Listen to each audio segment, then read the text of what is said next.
नमस्कार दोस्तों, कैसे हैं आप लोग। मैं भुवन तड़ागी द लॉ टॉक्स में फिर एक बार आपका स्वागत करता हूं। दोस्तों, आज की इस छोटी सी वीडियो के अंदर हम डिस्कशन करने वाले हैं रिसेंट में आए अमेंडमेंट जो कि इंटीग्रेटेड फाइलिंग से लेकर हैं।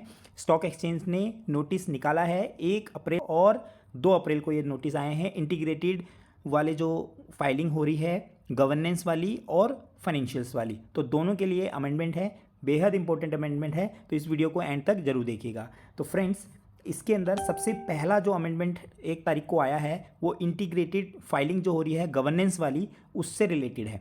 तो फ्रेंड्स, एक बार बीएससी का पहले अमेंडमेंट्स देख लेते हैं, फिर उसके बाद हम एनएससी के देखेंगे। दोनों का सेम है बट थोड़ा सा स्लाइट चेंजेस हैं उनके पाथ के अंदर। तो एक बार हम पहले बीएससी का देख लेते हैं। बीएससी कहता है, this is to inform you that the timeline for XBRL submission of integrated filing governance from the quarter end March 2025 onwards is within 30 days from the end of the quarter।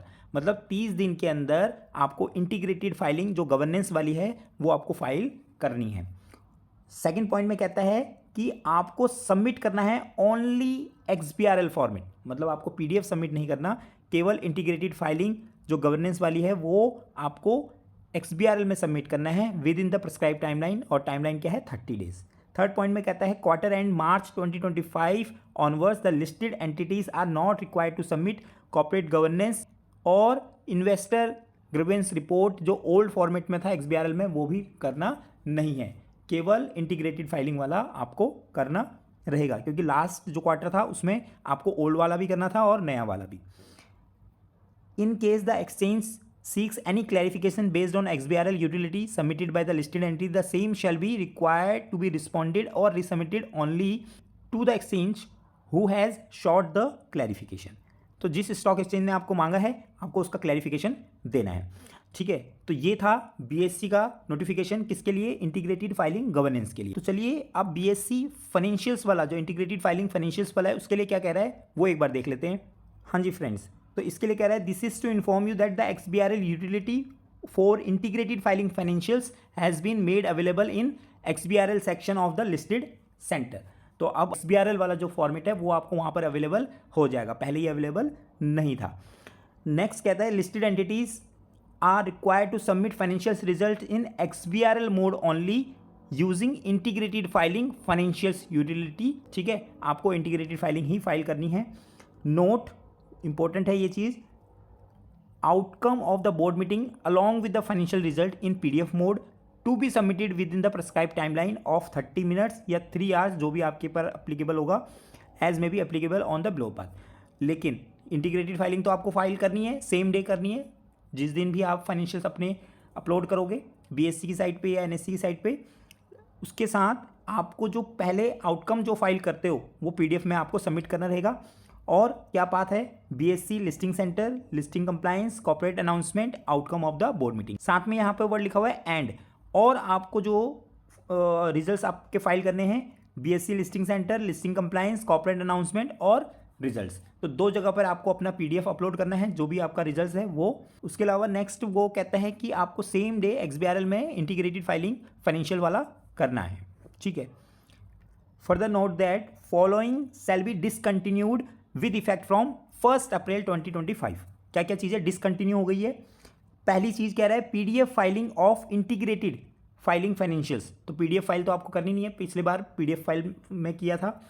Next है, existing XBRL utility for filing financial results, related party transactions और statement of deviation, जो आपका regulation 32 होता था, जिसमें अगर कोई deviation आया, कोई आपकी कैपिटल चेंज हुई, तो उस केस में नील रिपोर्ट फाइल होती थी, बट ये आप फाइल करने की ज़रूरत नहीं है। इम्पैक्ट ऑफ ऑडिट क्वालिफिकेशन, ये भी आपको अलग से फाइल करने की ज़रूरत नहीं है। नेक्स्ट है, submission of statement of deviation variation in PDF format, तो ये भी आपको फाइल करने की ज़रूरत नहीं है। तो ये सारी की सारी क्या हो गए हैं, अबॉलिश हो गए हैं, केवल आप इंटीग्रेटेड फाइलिंग आपका फाइल होगा। तो ये बीएससी का नोटिफिकेशन है। ऐसे ही सेम एनएससी का भी है, वो भी एक बार आप देख लो।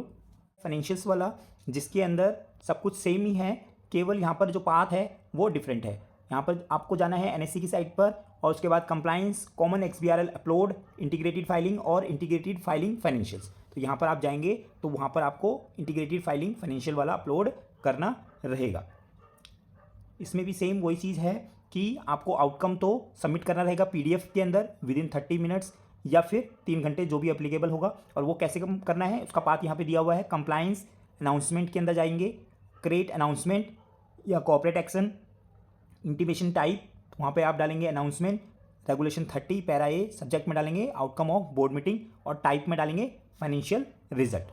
ठीक है, नेक्स्ट उसके बाद आपको इंटीग्रेटेड फाइलिंग जो फाइनेंशियल्स वाला XBRL फाइल करेंगे वो आपको मैंने ऊपर बताई दिया है, वो इसमें करना है। लेकिन यहाँ पर अलग से जैसे BSc में था कि अलग से आपको रिजल्ट भी फाइल करना है, तो वो यहाँ पर दिया हुआ नहीं करना है, रिजल्ट अलग से या आउटकम में ही जाएगा, वो यहाँ पर कन्फ्यूजन है। ठीक है, कि कौन कौन सी चीज़ें डिसकंटिन्यूड हो गई है फ्रॉम अप्रैल 1, 2025। तो क्विक रिजल्ट टैब के अंदर जो रिजल्ट्स सबमिट होते थे PDF में वो अब खत्म हो गया है। PDF फाइलिंग ऑफ इंटीग्रेटेड, जो इंटीग्रेटेड का जो PDF फाइलिंग करते थे पिछले बार जो फाइल किया था वो अब खत्म हो गया है। एग्जिस्टिंग XBRL आपको फाइनेंशियल्स का नहीं करना, RPT का नहीं करना, deviation and impact of audit qualification का नहीं करना, आप केवल क्या हो जाएगा, ये आपका इंटीग्रेटेड में आ जाएगा। ठीक है, ऐसी submission of statement of deviation ये भी आपको नहीं करना है। तो चलिए फ्रेंड्स, आज की वीडियो में इतना ही। फिर मिलते हैं एक नए टॉपिक के साथ, एक नए अमेंडमेंट के साथ। तब तक आप स्वस्थ रहिए, सुरक्षित रहिए, पढ़ते रहिए। जय हिंद, बाय बाय।